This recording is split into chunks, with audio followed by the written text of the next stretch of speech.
माता पितृसमं देवं न देवं पितृमर्चयेत् सर्वतीर्थफलज्ञेयं माता वन्दन तत्सदा वक्रतुण्डमहाकाय कोटिसूर्यसमप्रभा निर्विघ्नं कुरु मे देव सर्वकार्येषु सर्वदा।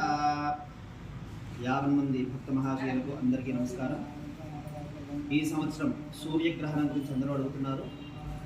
ఈ సంవత్సరం భాద్రపద బహుళ అమావాస్య రోజు అనగా 21 సెప్టెంబర్ 2025 రోజున సూర్యగ్రహణము సంభవిస్తున్నది। రాత్రి 11 గంటల నుంచి తెల్లవారుజామున 3 గంటల వరకు అది భారతదేశంలో కనిపించదు। కాబట్టి కనిపించని సూర్యగ్రహణానికి పాటించాల్సిన నియమాలు పద్ధతులు ఏమీ లేవు కనుక ఆ రోజునే ఎంగిలి పువ్వు బ్రతకమ్మ, అలాగే 29వ తారీఖున సోమవారం రోజున సద్దుల బ్రతకమ్మ కూడా నిర్వహించుకోవాలి। కాబట్టి భారతదేశంలో కనిపించదు, ఇదంతా కూడా న్యూజిలాండ్ అటువైపు దేశాల్లో కనిపిస్తుంది। కాబట్టి కనిపించని సూర్యగ్రహణానికి ఎటువంటి నియమాలు కూడా పాటించాల్సిన పని లేదు।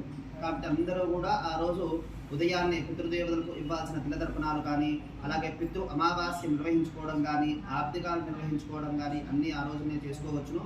అలాగే సాయంకాలం ఎంగిలి పూల బ్రతకమ్మ 29వ తారీఖు సెప్టెంబరు 2025 రోజున సద్దుల బ్రతకమ్మ కూడా నిర్వహించుకోవచ్చు। జై శ్రీరామ్।